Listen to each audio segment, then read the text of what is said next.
Good afternoon. My name is Raj Narkhede. I'm heading GEXCON India. I'm going to moderate this safety session. With a very good start in the morning, this International Climate Summit has a good response. You can see that virtually several people have joined from India also, and physically we have few persons here, but we are going to have a hybrid mode. We have speakers here from several areas, important areas in the green hydrogen sector, and they will be discussing safety issues related with green hydrogen and value chain for hydrogen. So, of course, I'll be introducing each speaker when the session starts. The first speaker is Professor Dr. Jan Roar, Executive Vice President, GEXCON India, GEXCON Norway. He has more than 4 decades of experience in process safety, and he has also been instrumental in developing CFD code that is FLAGS, which is unique. So he will be discussing on safety aspects in the hydrogen economy. Regarding questions, I think if we get time, we'll go forward, but I request Professor Jan Roar to start his session. Thank you very much.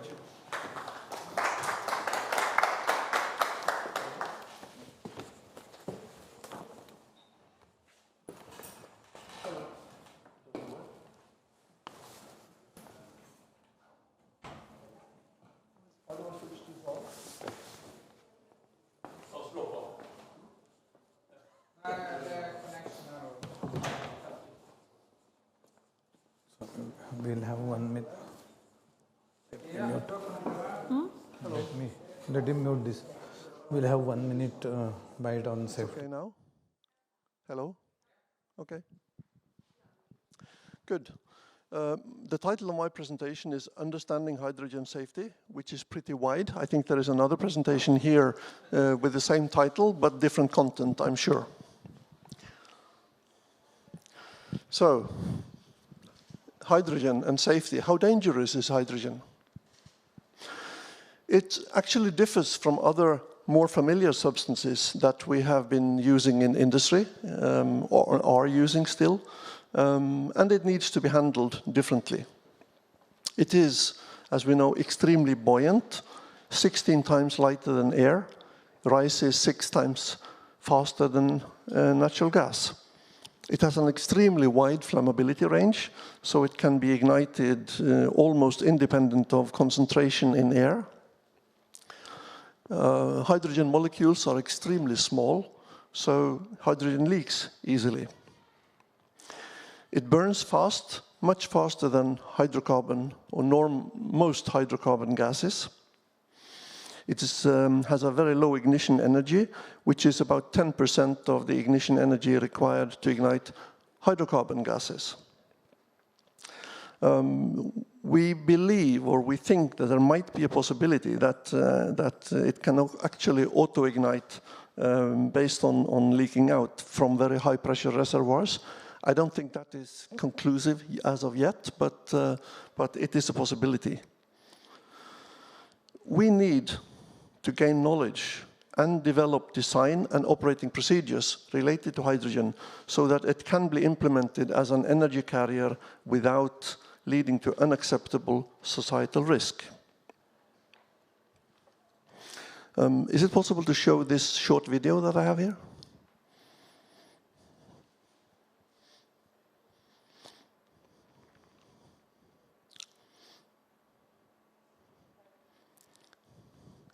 Well, what is this? This is actually, yeah, you can revert to the slide, please. This is actually a hydrogen explosion. I believe even it's a mix of hydrogen and some other gases. Hydrogen can explode, as you saw here. This was a high-speed video, so it looked as if it burned slowly, but it's actually burns extremely fast, and it can generate very high pressures. And as I said, very, very easy to ignite. So when we work with hydrogen, it needs to be controlled. We in GEXCON, we have carried out substantial research into the behavior and characteristics of hydrogen from a safety perspective. And we have been involved in a large number of projects since the last 20 years or so related to hydrogen. On the basis of the experiments that we have done, we have also developed software that we can use to calculate consequences of hydrogen ignition and subsequent explosions. That is the so-called flex hydrogen software. And today we are involved in several projects concerning use of hydrogen in many areas like electrolysis, liquefaction plants, methane steam reforming plants, maritime applications, metallurgy, nuclear industry, etc.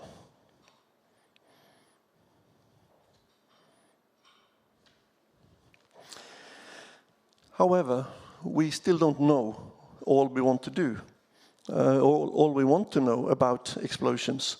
There are gaps in our knowledge today. In India, we have set up safety center or process safety centers of excellence, where one of them, which is going to be presented by Dr. Chitra a bit later in this session, focuses on process safety and hydrogen. And we think that these centers can be one vehicle in taking a leading role in filling gaps related to several issues like jet fires, hydrogen pools, rapid phase transition, levees, evaporation, fires, transition from deflagrations to detonations, and other. What is needed is experimental work and model development. So we are by no means where we want to be as of yet. This Flex software that I mentioned is, as of now, the only CFD-based software that can actually be used for hydrogen, or which has been validated for hydrogen. As we go along, more information, new experimental results will be implemented in this software. GEXCON is involved as a knowledge partner in several centers of excellence for process safety in India. And as I said, Dr. Chitra is going to present one of them a bit later. We are at the moment working with Process Safety Center of Excellence for Specialty Chemicals with UPL University, and also the one that Dr. Chitra is leading, the Center of Excellence for Process Safety, Risk Management and Green Hydrogen at the Indian Institute of Technology in Delhi. This is being financially supported by Nayara Energy, who are actually present at this conference. One thing that I think, some observations maybe. It is necessary when we set up centers of excellence that top management in the relevant institutions are involved to secure momentum. If that doesn't happen, then we actually have seen examples that things can move extremely slowly. Clear mandates are needed for the centers of excellence, sufficient funding, competent resources. These are obvious, but still worth mentioning. Definitely necessary. We really have no time to lose in facilitating the transition to a greener energy supply. We know that the regulations for LNG took a long time, a decade or two, to introduce. As you have heard today in earlier presentation, we don't have a decade or two. We need to do it now. Will you tell me when I'm almost done with time? 1 more minute, okay. So I will just say a little about potential ways forward for hydrogen safety centers of excellence. It is very important to integrate contributions from important stakeholders like knowledge partners, research and teaching institutions, and funding industry. We need to develop fundamental knowledge. We need to codify this knowledge into software. We need to develop and verify safety best practices. We need to teach students. In India today, there is an estimate that 100,000 safety engineers are needed within the next few years to be able to operate this this transition. And we need to apply knowledge and tools as consultants to industry and to government. So I think I will conclude my presentation there. It is brief, but hopefully useful. Thank you very much for your attention. Can you minimize that? Just minimize that. Thank you very much, Professor Jan Rohr. As he has set the tone, and as he talked, and as you have seen today morning, the response from both policymakers from India and Norway, there is a great interest now to move forward in this direction. And as Professor Jan Rohr was telling that how it is to be applied to operating plants in designing the facilities in safe manner, I am happy to invite Mr. Lars, who has been involved from at least 2 decades in assisting safe design of the facilities in offshore and onshore installations. He has been involved in several global projects, including Middle East and Norway. And I'm sure that he will take forward Jan Rohr's introduction to actual practical applications in designing the facility in safe manner. Thank you very much. Over to Lars.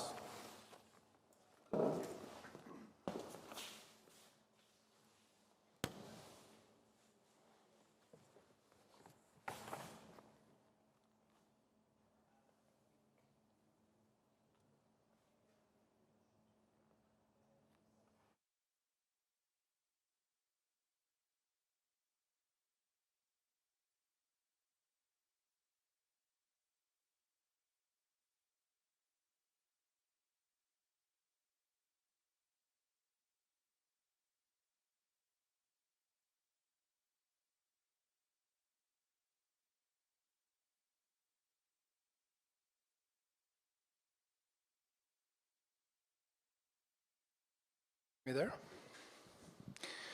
Okay, so I'm going to talk a little bit about hydrogen safety in industrial settings. I'm not going to come with big controversial statements. I'm going to talk a little bit about how we sort of deal with hydrogen in industry settings and how this compares to how we typically manage conventional energy or conventional carbon plants.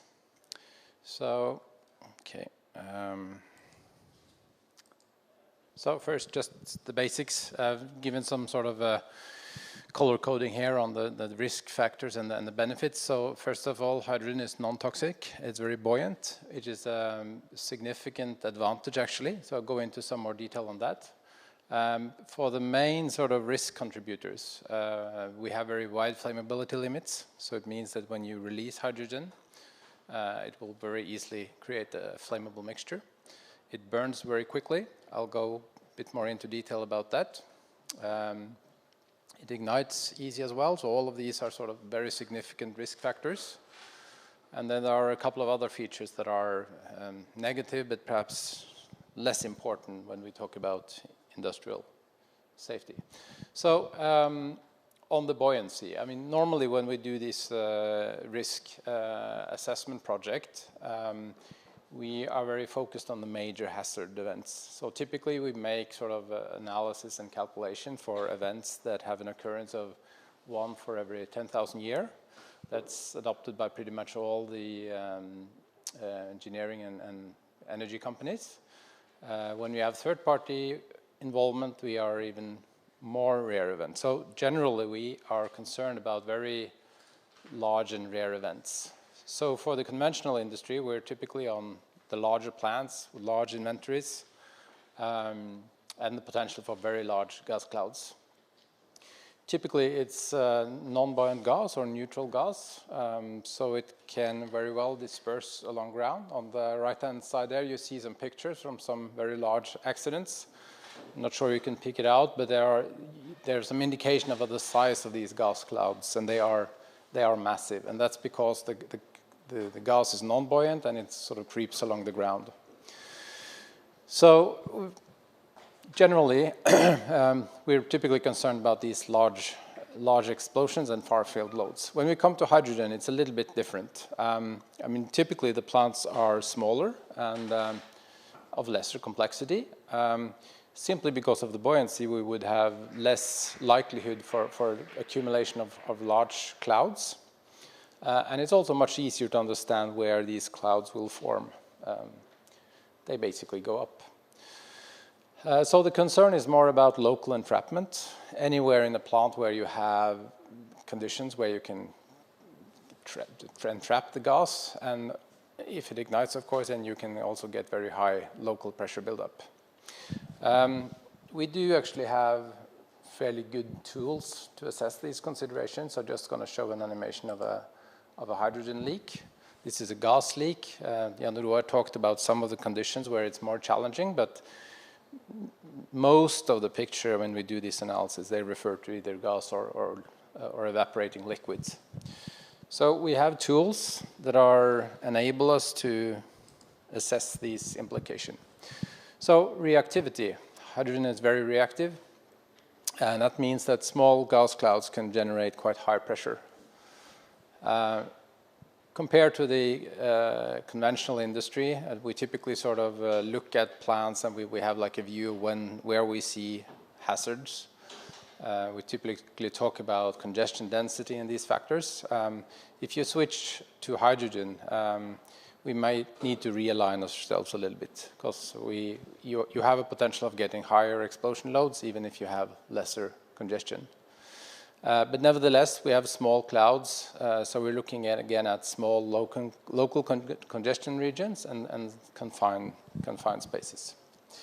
We also have tools to assess these tools and knowledge to assess these consequences. See if I can make this play. Yeah, it plays. So this is just an example from our test site where we do hydrogen explosions on the top there, and you see in our modeling software. So it's not perfect, but I think for the vast majority of events we are looking at, we have tools that can be used. So ignition. Ignition is a very important part of safety barriers. We have a very sort of strict policy of enforcing them in the hydrocarbon industry, both from our operational point of view, but also in all the engineering disciplines. So it's very much woven into, let's say, the fabric of engineering hydrocarbon plants. For hydrogen, this is, I think this is going to be more challenging. First of all, the physics of it. There's less energy needed to ignite it, but it's also the organizational and the maturity of the industry. Ignition control is something that affects very many disciplines, and it sort of need to be acknowledged by all the disciplines. Also, for risk analysis, there's a challenge here. If we're going to say something about risk, we need to have an opinion about how often ignition can occur. This is a challenge for the conventional industry, and it's no less a challenge for hydrogen. So I'm going to make a little bit of a jump now. Just a couple of examples. I want to highlight some of these points. So jumping to an explosion that we had in Norway a couple of years ago. There was a leakage with explosion and fire, improperly tightened bolt. It might sound sort of trivial, but that was the sort of cause for the release. We had ignition. We couldn't quite determine what was the source. There was a number of items, equipment items. So there might be some element of engineering practice. We could have known perhaps that gas could expose these units, but there was also a question regarding or potential ignition sources that we couldn't really know about. So spontaneous ignition and gravel. So the key words here is the installation procedure or commissioning. There was a sort of a flaw in that. It doesn't matter if your engineering is perfect if you don't do the installation properly. But there was also an element of engineering improvements. Another example from 2 years back. This was a similar type of explosion.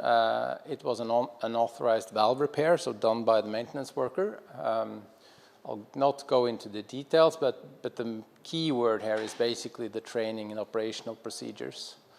So when we're handling hydrogen, we need to keep in mind that it's not just about engineering, it's also about commissioning and installation, and of course about the operation. And all of these parts need to be included for a sort of a safe hydrogen industry. So I'm not sure how I'm with time, but this is my last slide. So, yeah. So my sort of question: does this H2 safety manifest in engineering and commissioning and operation? I think our view is that many of the hydrogen projects, they're very engineering driven, and quite often by smaller teams. So that is a challenge. Not always would you have a separate safety discipline assigned there. So the size of the project is a challenge, and it's also that we have a lot of knowledge from the oil and gas industry relating to safety, but a lot of it is not really easily transferable. And you might not want to bring all of it either, because it's a big machine, and it will drive costs. So that is I think my concern over hydrogen safety. If we're able to sort of improve safety in all of these three elements: engineering, commissioning, and operation. Okay, that was the end of my talk.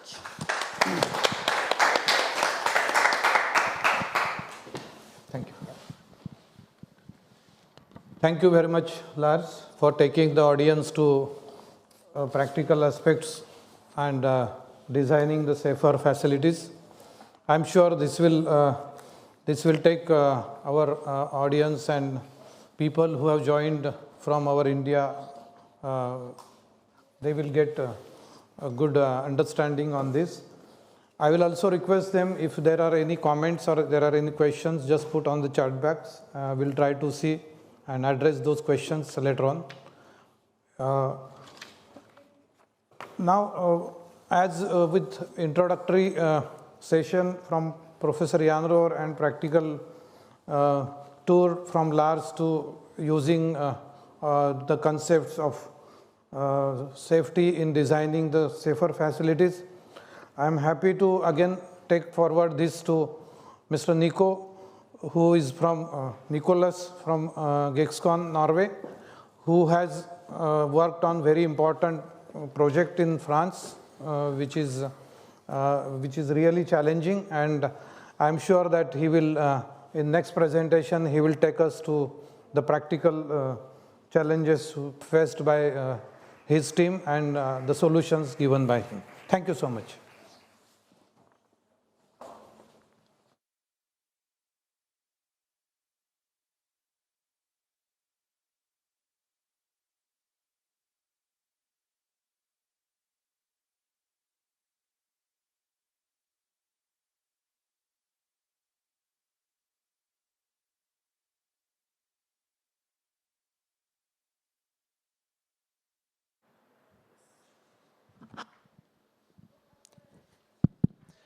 Yes, thank you, Raj. Thank you, colleagues. I think you've set the perfect ground for the presentation here, which will lean a lot on the hazard presentation you made for hydrogen and also on the concept you developed here. This is a bit of a more practical dive into how we do a risk assessment and practical analysis that I'm going to present here. Also, in the hydrogen value chain, safety is often seen as a clear and high business risk, can be a showstopper. So I figured we should present hydrogen safety analysis we do in nuclear power plants, because what can have higher stakes than nuclear power plants? So this is the presentation to come. You may know or may not know, there's large quantities of hydrogen in nuclear power plants. And of course, the safety analysis in those type of plants made obligation to do and document how you manage your safety there. For different reasons. You want to evaluate the robustness of your design and avoid, of course, that your nuclear reaction safeguards are failing. You want to provide input to safety reviews, design your facility so that it withstands this explosion hydrogen explosions. And for compliance analysis, every 10 years, you need to do safety documentation in nuclear power plant. Whether it's for operating or life extension, you need to document how you manage safety in there. So in this presentation, I'll try to address a practical case. It's very technical, it's practical. How do we solve these problem statements? The presentation is going to lean on the software that Dr. Bakke and Lars mentioned.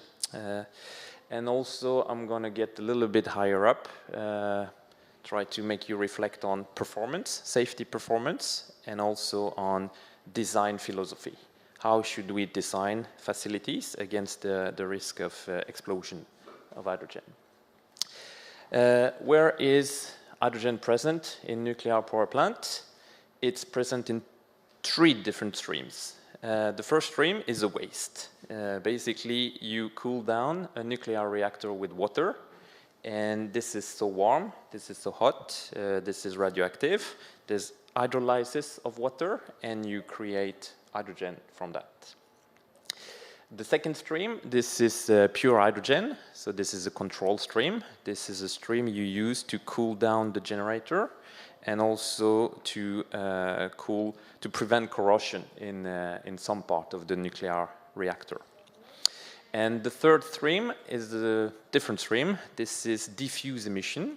You have backup battery systems in nuclear power plant, so you need to manage some level of hydrogen diffusion from these batteries. So it's 3 types of streams creating safety issues that you need to manage. So what do we do in practice? Again, we have this problem statement. How do we do that? We do very standard performance-based consequence analysis. We define a set of postulated scenarios. What can be the leak? What can go wrong? From that, we try to characterize what can be the extent of this hazard. Is it a big cloud, a small cloud? Will the cloud vanish due to buoyancy? Once we've characterized this cloud, we simulate the explosion. We try to assess how strong the explosion will be, and this will be addressed with what we call explosion loads. So this is overpressure. What kind of load do you generate on your system? And the step further, when we discussed performance, is to perform structural analysis. You will try to evaluate what will be the damage to your structure so that you can document if your structure will help containing the explosion and protect other important safety functions, or if the structure will fail and then the plant will collapse. So that's basically the type of hydrogen safety analysis we do in nuclear power plant for more than 5 years now. And we've covered a lot of different family of existing plants and also trying to get this lesson learned into new build. This slide illustrates the methodology. So picture on the left show you the hazard identification, which is very similar to what we do in process safety. You review the process, you identify potential leakage and the characteristics of this leakage. Then the picture on top show you a model that we are creating, establishing a model of this very heavy plant, reproducing all the civil work and the entire process area where we're going to model those leakage. And the third picture on the lower part show you a different numerical model, which is a numerical model of the plant, of the structure, the main structure of the plants. First, we identify the leakage. Secondly, we simulate the hazard, what can happen in there. And then third step is to assess the performance of the containment.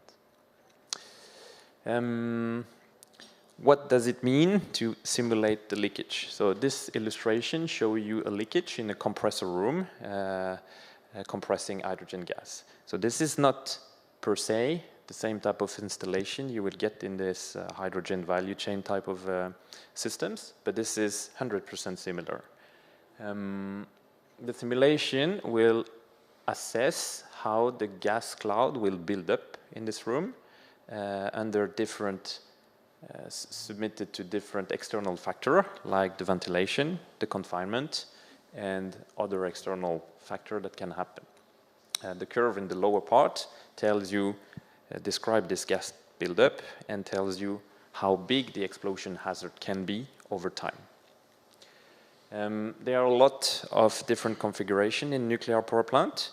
For example, Lars mentioned the buoyancy and the risk of entrapment for hydrogen. This video here shows a perfect illustration where basically the leakage is on the room that is on the lower part.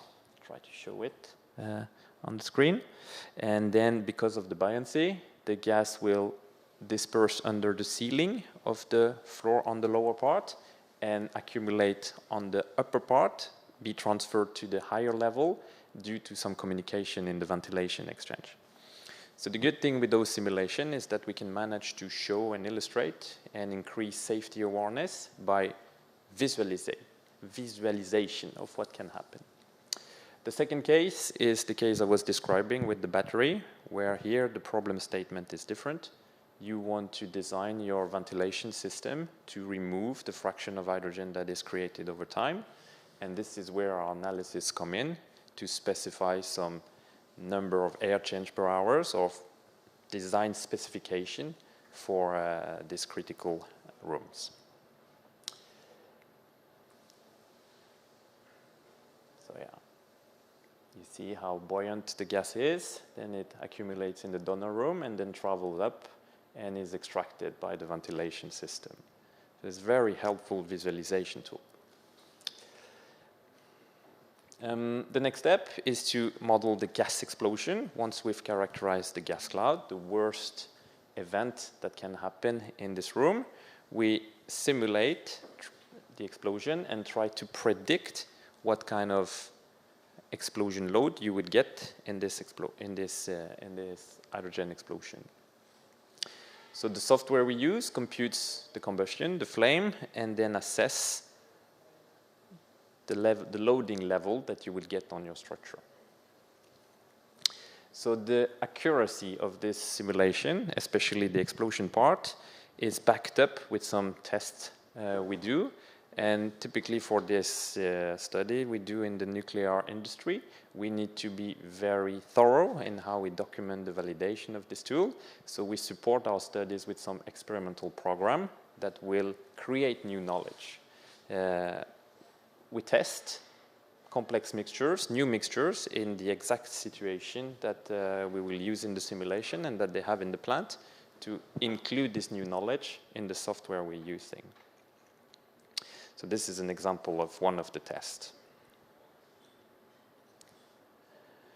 So for engineering purposes, and especially safety engineering purposes, we want to have some conservative embedded in the analysis. We want to be on the safe side. However, if you use those results for design specification in engineering, you don't want to over-predict by a factor of 3. So really the importance here is to always be on the safe side, but not just overcost and over-predict by a factor that is too large. So what do we do with this pressure? We monitor the pressure loads in every single structural element of the facility. This is this plot on the left, and then we map that into the mechanical model of the facility. And what does it tell us? It tells us about the performance of this enclosure to keep the explosion in, to protect all the safety functions that are on room next to that, and to check that they are not impaired by the original explosion. So really this is interesting part in the nuclear industry when we talk about hydrogen safety is that this is not the central focus. The central focus is nuclear safety. It's how we could escalate from this explosion of hydrogen into even bigger issues. So the assessment, of course, confirm that the structure will withstand the explosion, and sometimes we get interesting information out of the simulation also, typically on this case that is showcased on the lower part, where the area where the explosion is likely to happen is bunkerized, very thick and heavy concrete walls, 80 centimeter thick. And we see that basically the structure will fail outside of the room where the explosion will happen because the pressure loads will be transferred to other structural elements. So again, the simulation is really useful to get the visual information and to increase safety awareness. Not only the structural bay and the concrete bay is studied, safety critical elements such as equipment items, valves, critical piping system that will carry the water, for example, or that are supposed to shut down the nuclear reaction are studied against these explosion loads. So that's a very brief and high-level overview of what we do in practice for hydrogen safety in nuclear power plant and how we learn from other fields on how to implement safety in this new type of projects from the hydrogen value chain. This presentation really is a very short summary on the practical assessment that helps to define improvement and reinforcement of an existing plant. And I think what is important here is to show that this technical knowledge that we're using in this study can be helpful to support some decision-making processes in where do we need to invest in terms of research, what are the business risks. If the safety is the business risk, then we can definitely support with engineering studies to select the right design philosophy, the concept that is worth the investment. And I think most of all, when we see those results, the visualization helps a lot with the safety culture, creating awareness, increasing the understanding of what can happen and what can go wrong, and of course promote a better safe design against hydrogen hazard. Thank you.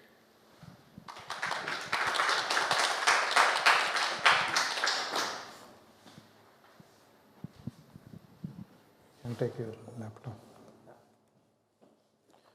Thank you very much, Nico. I think I must thank the speakers for keeping the time and setting the stage for taking the subject forward.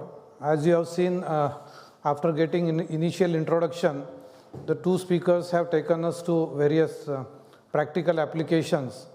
And now I am very happy, I am delighted to introduce the veteran from India and only scientist, I think I can say, in India worked in the field of safety and risk analysis in defense, Dr. Professor Chitra Rajgopal. She doesn't need any introduction, but just for the benefit of audience, she has done PhD from IIT Delhi, and from last 3 decades she has been involved in several projects, and she has been veteran in the field of risk analysis. And with this experience, as morning we were discussing Indo-Norway cooperation and developing the resources, and the objective of developing at least 100,000 safety engineers. The task is now taken by Dr. Chitra, and she has been now giving her expertise as the director of Center of Excellence set up in IIT Delhi. So I don't have any much words to introduce her further, but maybe you can find more details on social media. But I think in this short 10-minute speech, she will introduce her vision, her ideas, how she is going to take this and build up the R&D facilities and develop the resources in India. Thank you so much, Dr. Chitra. And I request the speakers to speak in between and look towards camera so that our Indian friends can see the speakers. Thank you so much.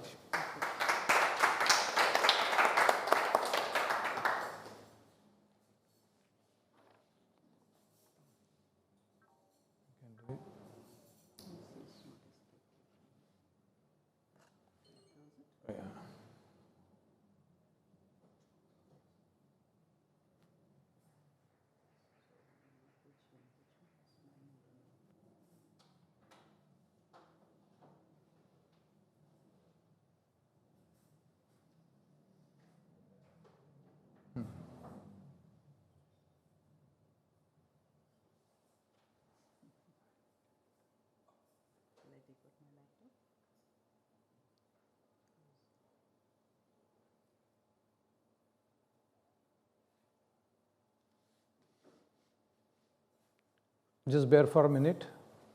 Can you help?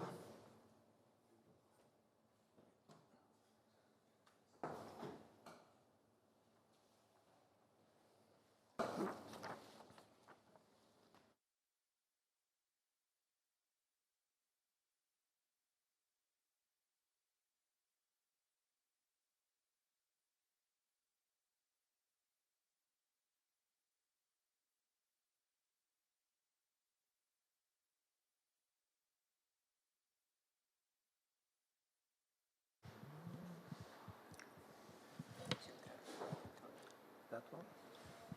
This is the right one?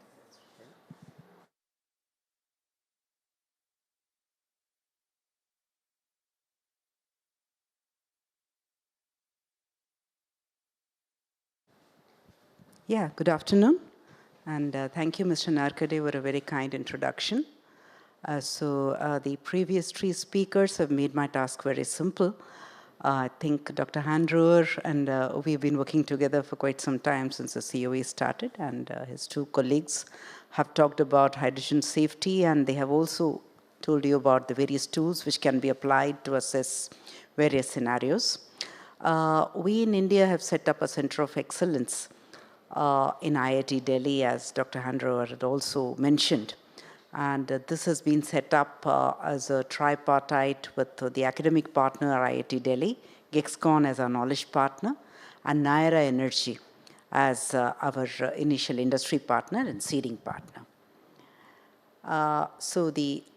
Today I'm going to tell you about how do we make India safer while Make in India. So this was the primary aim with which the COE was set up, basically to minimize accidents and mitigate the consequences if they do occur. Because in India, we have a large number of process industries, and we see a large number of accidents do happen, especially when after the industries started up after the pandemic, we saw a huge spate of accidents. Now our focus in the center is on hydrogen safety. And as you know, India is on the mission to become green. And our Prime Minister has announced the Green National Hydrogen Energy Mission, which is to make India a global hub for production and export of green hydrogen, make this competitive and affordable to the masses, and also transition this through innovations that adopt stringent safety standards. So this I don't need to go into because my earlier speakers have gone into the unique properties of hydrogen which make it a delight as well as a risk. It means that industrial facilities that generate, process, or store hydrogen have to have a certain level of risk associated with the surroundings. And therefore, we must have sufficient safety barriers to mitigate these risks. The approach to hydrogen safety, we need to use advanced tools for identification, evaluation, and management of risks. We can use various techniques, which I think the audience here doesn't need introduction to. And in the actual facilities, we need to have optimal location of fire and hydrogen detectors. We need to implement process safety management systems to ensure that the proper functioning of the assets. And emergency planning is very, very important. Asset integrity, we need to make sure reliability, availability, and maintainability studies are carried out.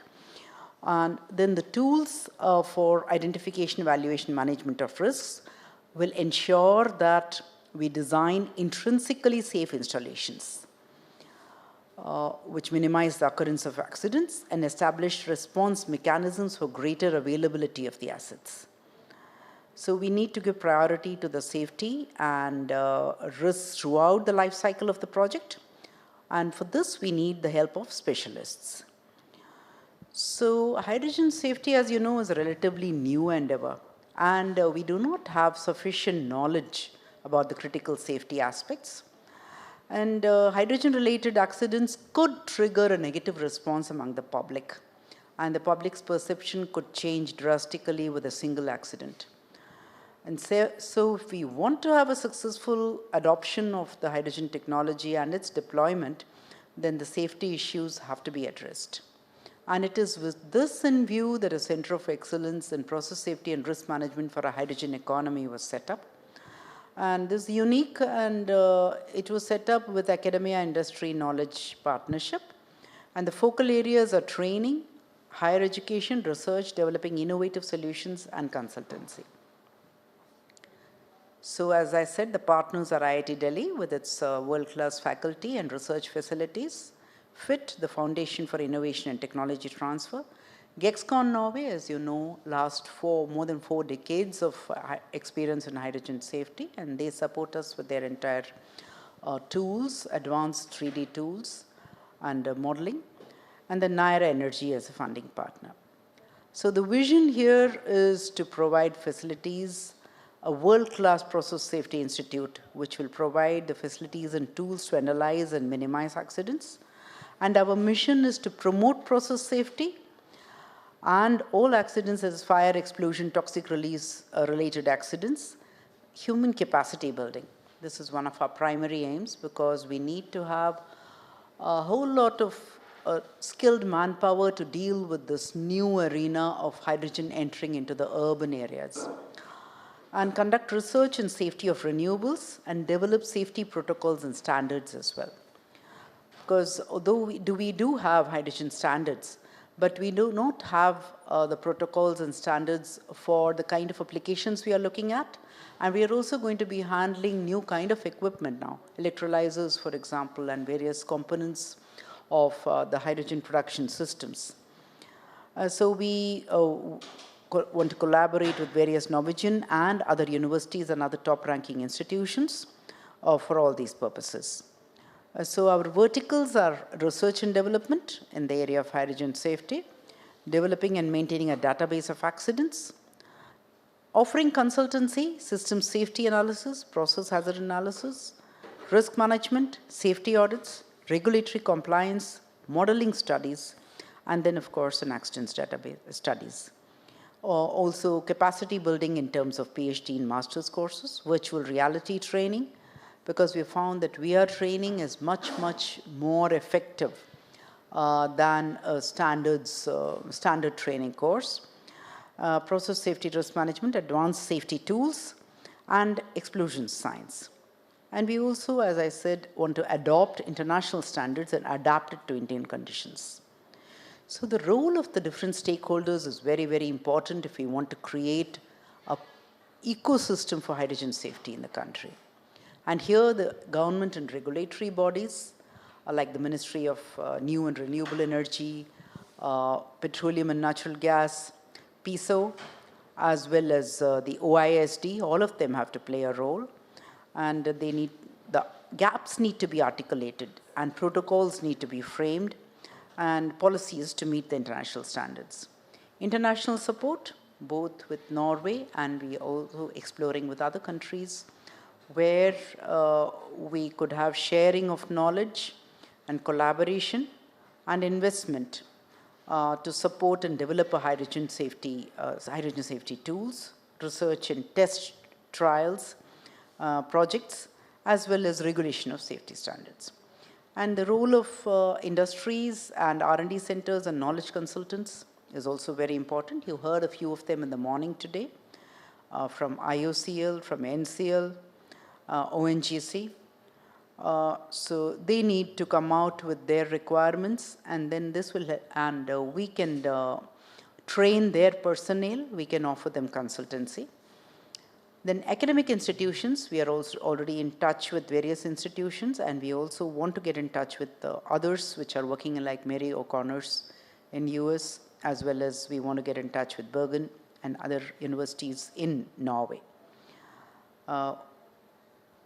So some of our key activities I have already mentioned, and as you have seen from the previous presentations, dispersion, explosion and fire modeling, gas and dust explosion safety, occupational health and safety, explosion mitigation systems, as well as specialist tests and research for hydrogen safety certification. Specifically for hydrogen, we would like to develop green hydrogen production, storage, transportation, refueling technology, the safety standards for them, for the entire value chain, hydrogen technical safety and risk management, and EPI, CIC. I won't go into this because this has already been covered to some extent, So we're going to look at basic safety. So this is a systematic safety approach, emergency response training, as safety practices so that we have the adequate safety culture, safety planning, incident procedures and communications, and then design and operations. We would like to have intrinsically safe plants. So these are the tools which our knowledge partner GEXCON had developed and which we would be training various industries and other stakeholders on. This is 3D consequence analysis and quantitative risk assessment tools, and risk communication analysis for both societal and environmental risk. And this would help us to understand the accident and its consequences. This would also support the design of installations and would help in optimization study for gas detectors. And this would help us in simulating dispersions, explosions and fires, and help us in siting verification and optimization of structures and equipment. So this is the computational facility which we have set up there. And this can be used for as you can see, there's been a comparison of the simulation versus live test. So this is a fully validated software which we are using. And this has been applied already by GEXCON for various different scenarios. And this is what we will be apprising our trainees as well about. The scope and benefits of hydrogen safety standards, I don't think I have to emphasize this. Hydrogen safety standards are very, very important, especially in our country, which is just going to come out with hydrogen coming in a very big way in various, not only in the industrial scenario, but in the urban scenario and in the domestic scenario. So the introduction of these standards, the delivery of these standards, and the adoption of global best practices becomes very important. So this would enable India to develop and progress towards our Indian economy. So as far as our roadmap for the future is concerned, we would like to evolve risk acceptance criteria. Now, we use international risk acceptance criteria at present, but we need to adopt it for Indian conditions.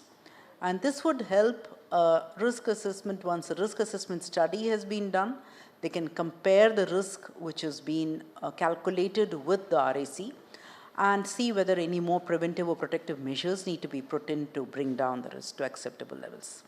The other area we would like to work on human factor and human reliability analysis, because this is very, very important, especially now with the hydrogen safety coming in, with a lot of players coming in. What kind of human reliability factors need to be factored in when we design the installation itself? And then augmentation of VR for training for emergency responders, and collaboration with world-class institutions in this area.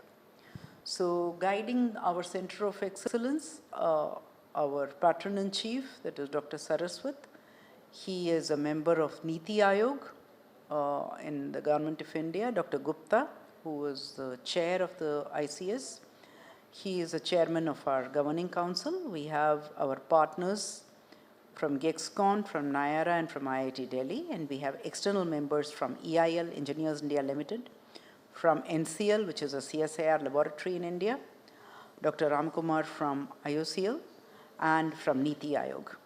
So thank you.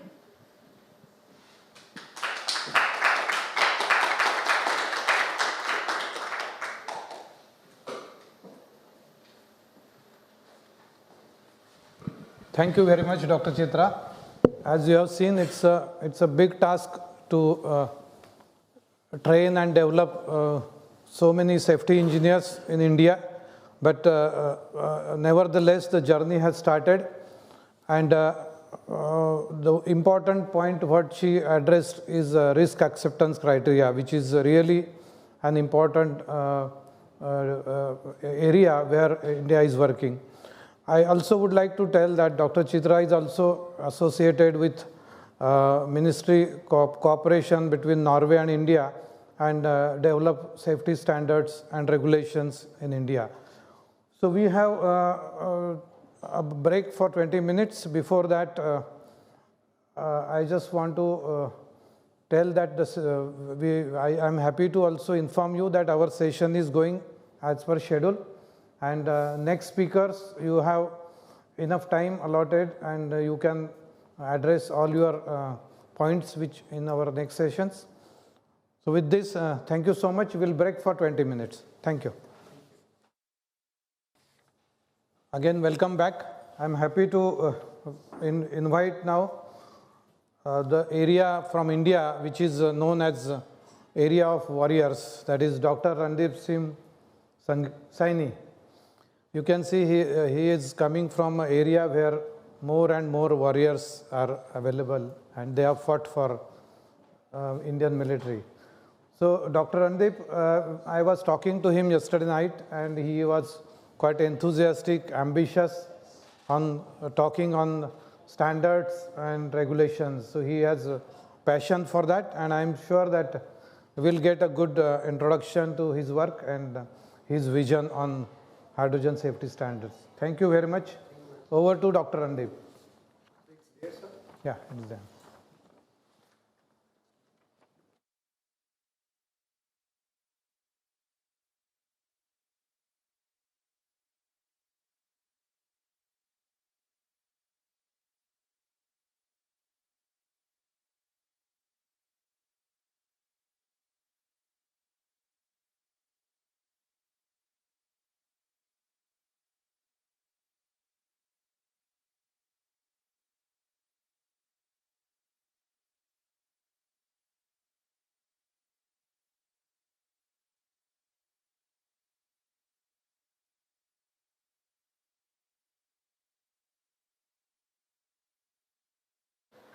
So, very good afternoon to all of you. Very good afternoon to all of you.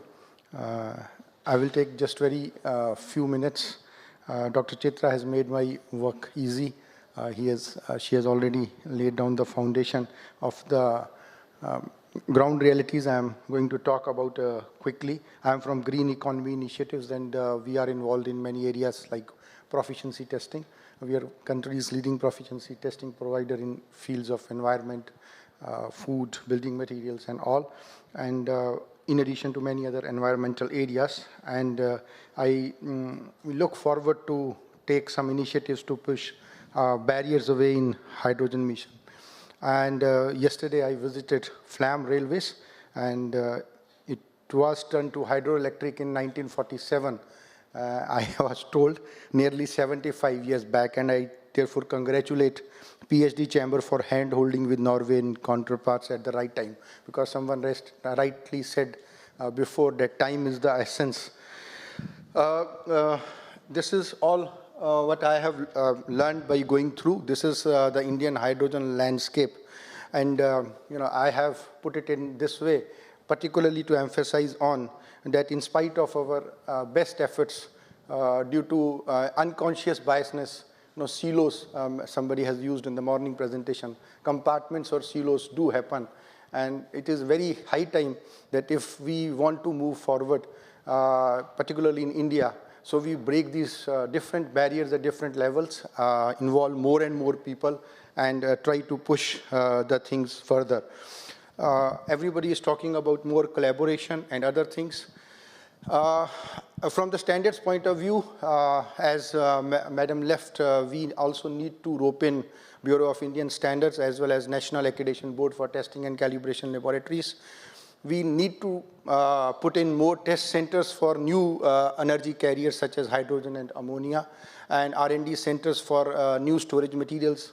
I understand that risk analysis and doing software analysis and all models is one aspect.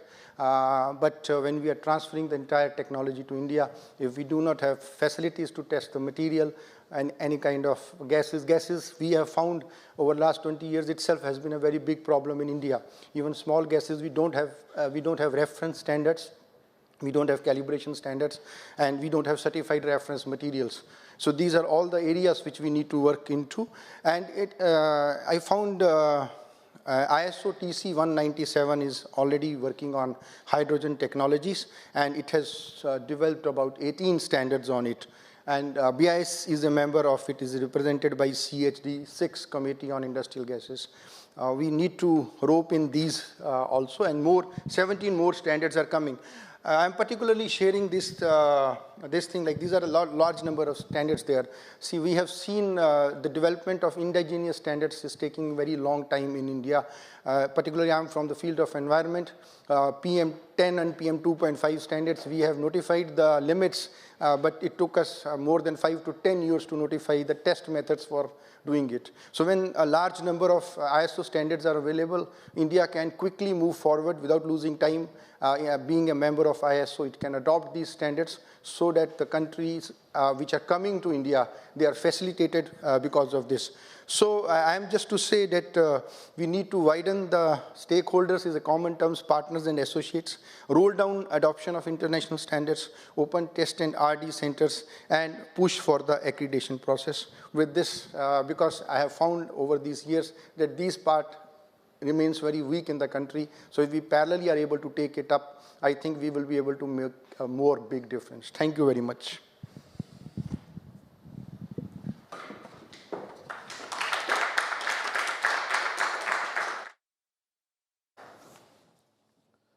Thank you very much, Dr. Randeep. And I'm sure that you will contact Dr. Chitra and do further cooperation and coordination. And as it was talked today also and in various hydrogen forums, there is a talk in India that rather than reinventing the wheel, it would be a good idea to adopt the existing practices, standards and regulations from the countries where it is already established. And we have an opportunity now through this Indo-Norway cooperation to address these issues. And I'm sure Dr. Chitra and her team is looking into this. But you are always welcome to associate with her in future. Thank you so much for your passion. Now I'm very happy to introduce next speaker. He is also, we can say, representing the organization hosting this big summit, Greenstat Norway. And thank you so much, Greenstat, for hosting this summit with PhD chamber. Mr. Air Obstad, who has experience in setting up the hydrogen plants in Norway. And I'm sure his vision and his experience on addressing hydrogen safety issues will help our colleagues. Thank you so much. Please.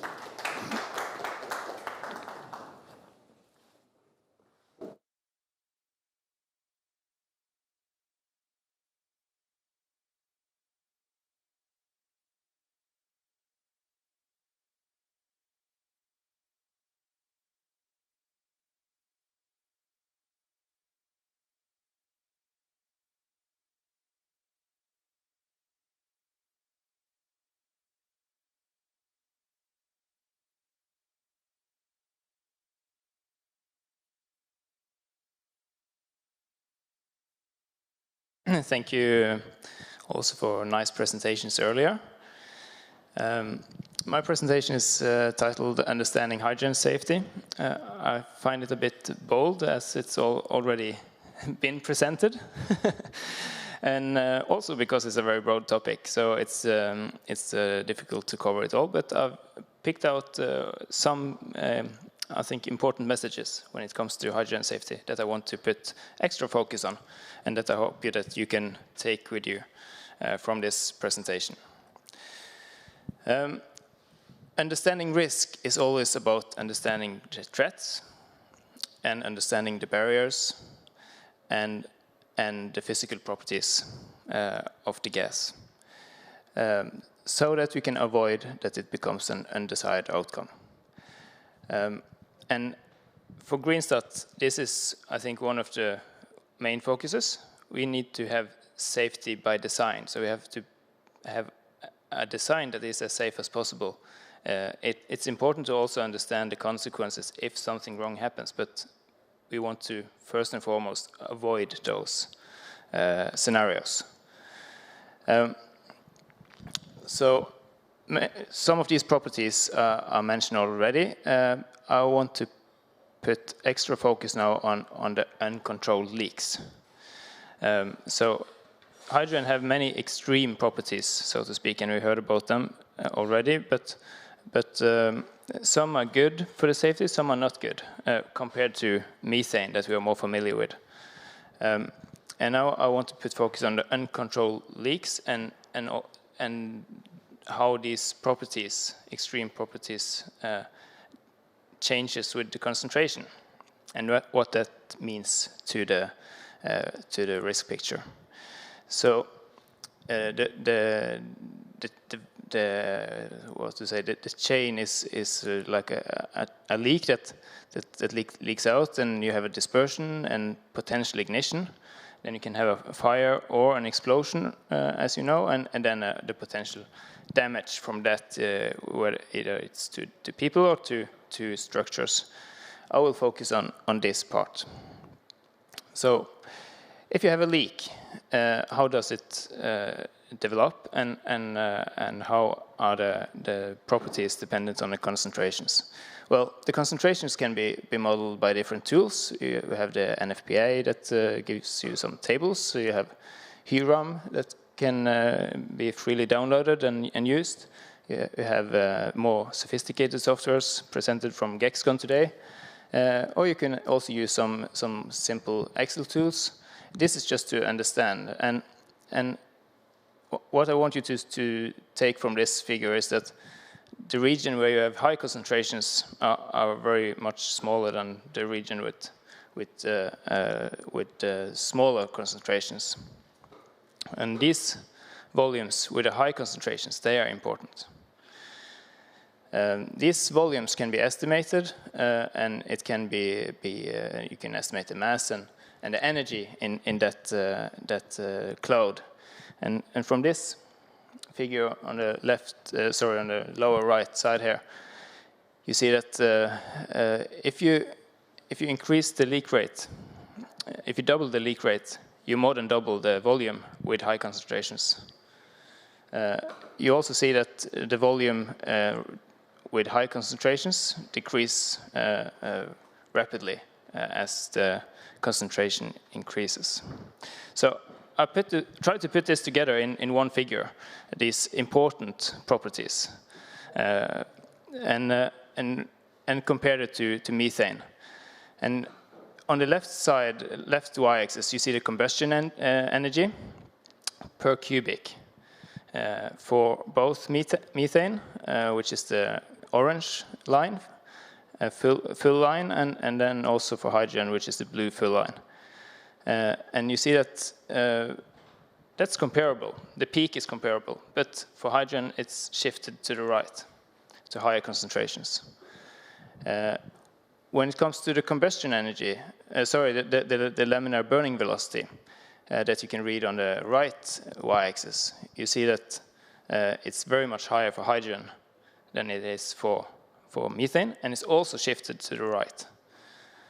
So, and then the shaded areas that indicates the intervals where hydrogen is combustible and methane is combustible. So the takeaway from this figure is that if you have concentrations above 15 to 20%, hydrogen starts to become more potent and more dangerous gas than methane. Then you have both a higher energy content per cubic, and you also have a higher flammability speed, which results in a more rapid combustion and higher explosion pressures. And if you look at the ignition energy, you also see that that's dramatically reduced when you come to higher concentrations of hydrogen. So, and also when you come to higher concentrations, you also increase the probability that the deflagration goes to detonation, which is a very strong explosion. So the conclusion is that you should for sure avoid those high concentrations, and you should design your system and process system so that you, to as large extent as possible, avoid those high concentrations. This could be by avoiding large leaks, and of course avoid accumulation of gas with high concentrations. A very easy way to do this is to just have small equipment. So a wise man said once that everything should be made as simple as possible, but not simpler. And I think if he had lived 100 years later, he would have said that hydrogen equipment should be made as small as possible, but not smaller. So, but perhaps even more important than tackling small leaks and having equipment that can only result in small leaks is to avoid the leak at all. So this is a bow tie diagram. The event can indicate a leak, and all the factors on the left side can indicate the reason why you had a leak. And those reasons, they have to be understood. And the only way we can understand them is to have good data and share data from accidents, from experiments, and share that in the industry. So in the oil and gas industry in Norway, we've gathered that type of data. But I think we should do the same for hydrogen industry, also in the years to come, so that when we look back in 20 years, we can have a knowledge-based way of estimating the risk, and also learn from those incidents, and also to show that we improve. So this is what we in Norwegian call the dugnad, and I'll take the opportunity to learn you one word that we are very proud of in Norway. That's dugnad, and there's no direct translation in English for that, but it means a common effort for the benefit of all. So with that, I say thank you, and yeah, thank you.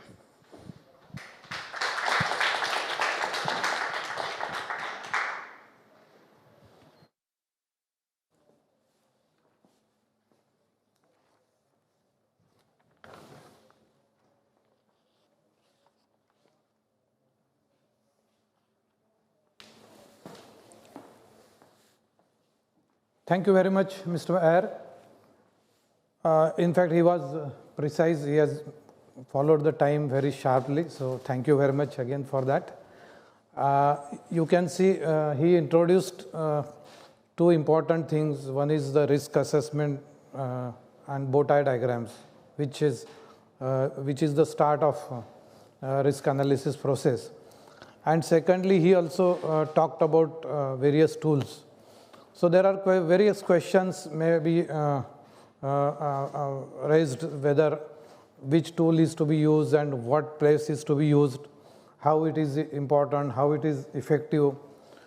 So with this, I'm sure that next speaker, we will have more opportunity to understand, Mr. Ingar Fossen, who is from Safetec, and he has been working right from 1990 in this area. He has worked almost all areas in safety engineering. I'm sure that he can throw more light on the process, risk assessment process, and I'm sure we can learn from him. Thank you so much. Over to Mr. Fossen.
finally. I guess it's late in the day, so the computers as well are getting tired.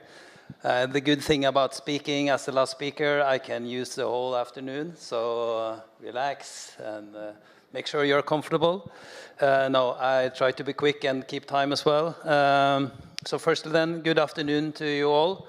And thank you very much on behalf of Safetec for the opportunity to talk about hydrogen safety today.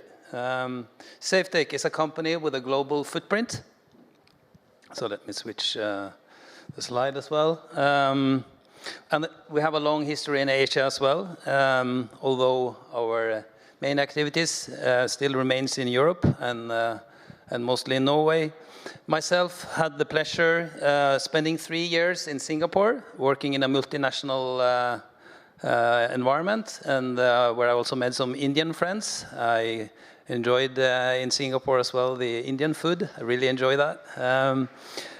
So Safetec is Norway's largest independent advisory within risk management, and we started our journey almost 40 years ago. Our vision is to strive for innovative solutions, and that has helped us on our journey. And will also be key in the future when we start or continue our collaboration with partners in making hydrogen facilities safe. Our pool of 130 advisors are equipped to deliver the full range of risk management services within safety, security, reliability, emergency preparedness, where both technical and human and organizational aspects are considered.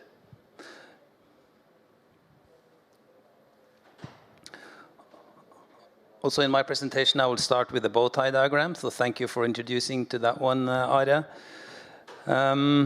The main challenge in terms of fires and explosions is to avoid loss of containment. I think to that we can agree all that is here today, and that is put right in the center of the bow tie diagram. At the left-hand side, you see the systems or barriers controlling occurrence of leaks. And at the right-hand side, you can see the consequences. In this case, I've shown a few pictures from one accident and also some gas dispersion simulations and fire experiments.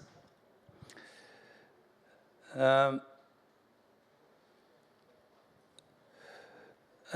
those consequences need to be controlled if we do not control them by avoiding the leak. My peers in the panelist has already covered key aspects related to H2 and consequences.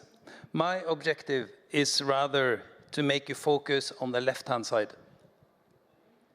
The special properties of hydrogen, as has been presented by several of my peers today, call for an intense focus on avoiding leaks, thus optimizing the performance of the barriers to the left. The SAFEN project initiative that I will talk more about later on has been established to address knowledge gaps in the driving forces for occurrence of undesirable incidents. As you all know, the first principle in risk management is to avoid incidents, not to control the consequences.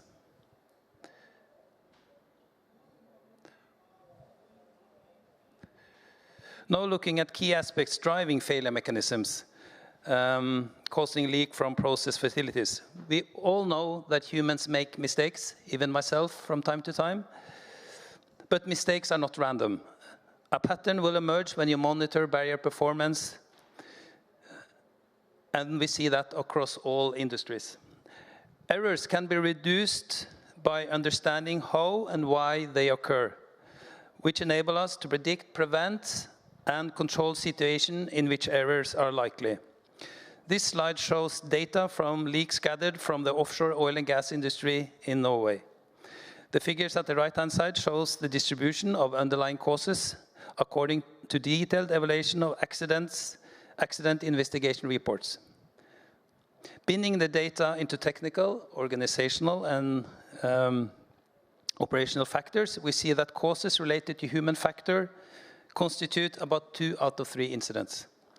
Typical causes that we observe is related to job planning, procedures, competence, and experience.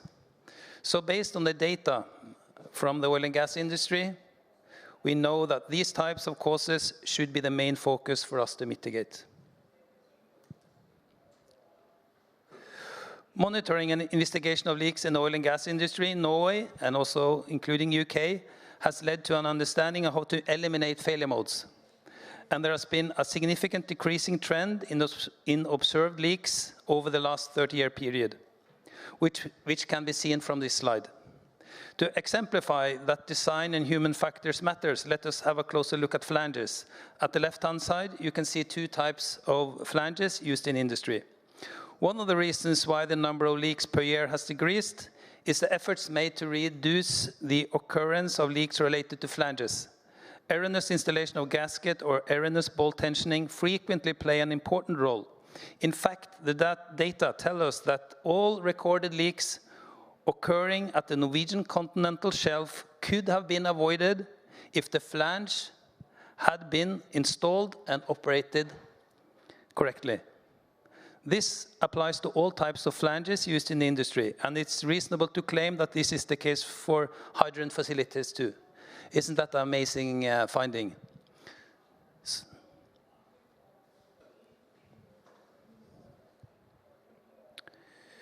We see the exact same picture when we study the causes for leaks related to valves. The leak mechanism explaining most valve leaks are not a question about the integrity of the valve component, but it's rather related to the way we plan, execute the installation procedures or maintenance operations involving valves. Most of the valve leak mechanisms are related to work executed while the system is on stream. Errors in the way the work is executed typically result in immediate leak when the valve is opened, or a leak occurs when the system is put on stream again. Seen strictly then from a safety perspective, an obvious way to solve the problem and very effective would be to reduce the occurrence of valve leaks by avoiding manual operations while systems is on stream. That is, do the maintenance after depressurization and do the work and then pressurize and set the system in operation again afterwards. But offshore, that is not feasible. You have to operate the system and at the same time as you do the maintenance. So this may not be a cost-efficient approach, taking regularity into account, but something to consider in the maintenance philosophy for hydrogen facilities.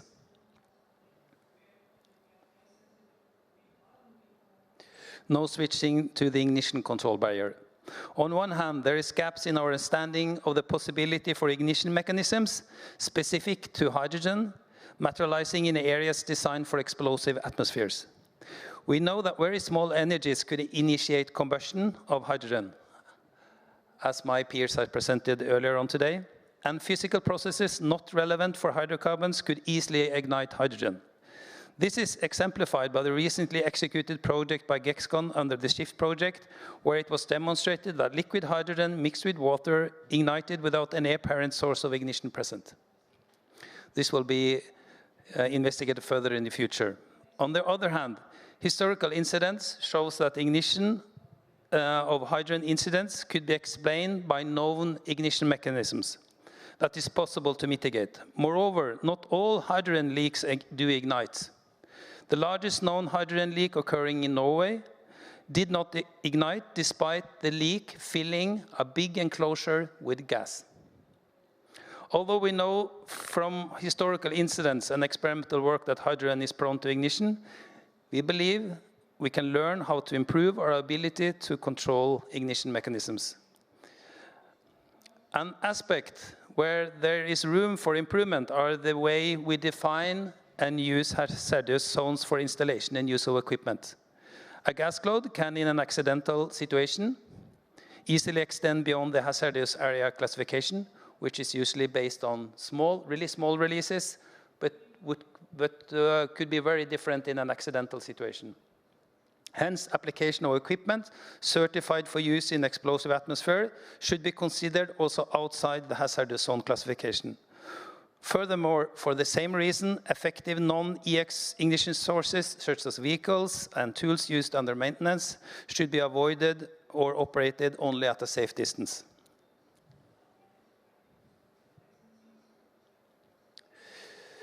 In my presentation, I briefly touched upon some important factors driving safety design of hydrogen facilities. In the recently initiated SAFEN project, we have put together a global team to close knowledge gaps on how to avoid disruption of normal operation and use that knowledge to develop models for estimation of fire and explosion frequencies in the renewable sector involving hydrogen, carbon dioxide, and ammonia. In order to effectively scrutinize conditions driving occurrence of incidents, high-quality recordings of relevant incidents from a controlled large-scale population is required. Therefore, we strongly believe in building a project facilitating international collaboration so that we can build and maintain a database, enabling effective sharing and learning on how to reduce the occurrence of driving risk factors and benchmark, and not at least benchmark the accident scenario that is dimensioning for the consequence reducing barriers. There's little help in a consequence analysis if you don't analyze the right scenarios and the effect of barriers controlling the scenarios. The deliverables targeted in SAFEN are a framework proposal for data management, such as or similar to OREDA, a database of loss of containment incidents for H2, ammonia, and CO2. There exist similar databases today, but the main problem is that the databases do not include population data. So in our database, we intend and will strive to also include data that tells you something about the operational time of the equipment or the work executed at that plant. The deliverables will also include a report describing failure modes, driving the underlying occurrence of leaks, and how to mitigate the occurrence of such failure modes. A report describing ignition mechanisms for both gaseous and liquefied hydrogen. A report outlining recommended models and methodologies for risk-based design of renewable technologies. In order to solve all those challenges taken on by SAFEN, we need a joint global effort. And having an Indian company, or several of them on board, on the team, would really leverage the SAFEN potential. So anyone interested listening, do not hesitate to contact me or any of my partners or our colleagues in SafeTech for a discussion. Thank you very much.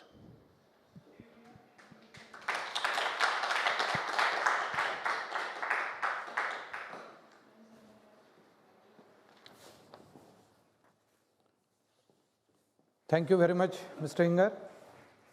I think we must give a big applause to all our speakers who have really maintained the time, and we have just finished the last presentation exactly at what we are supposed to finish. So I think all of you deserve a big applause. Thank you very much. Thank you very much. Thank you for very good presentations, and I think we have a few minutes to interact or raise some of the issues, and I think the first, Dr. Professor Janror has something to say. Yes, I noticed in the plenary session today that the CEO of the Hjertnes Climate Center, she mentioned that it was very important to avoid leaks of hydrogen, but for completely different reasons. Namely, it is has a very strong what you call a greenhouse effect. Yeah, indirect. Yeah. Well, but still, it's very important also from that perspective to avoid the leaks, not only from a pure safety perspective. Yeah, exactly. That's correct. So avoiding leak is always a preferred choice, and as our speakers talked about the left-hand side of bow-tie diagram, where prevention is more focused, and as Dr. Chitra also mentioned, that risk acceptance criteria is really a key issue. So that's correct. The effort should be to avoid leaks. Any other comments?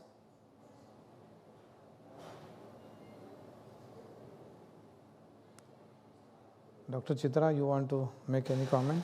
I think it was really interesting Just to listening to Yeah, please. Listening to all the speakers, and I think we all belong to the same safety community, and I think our perceptions and our concerns are quite common.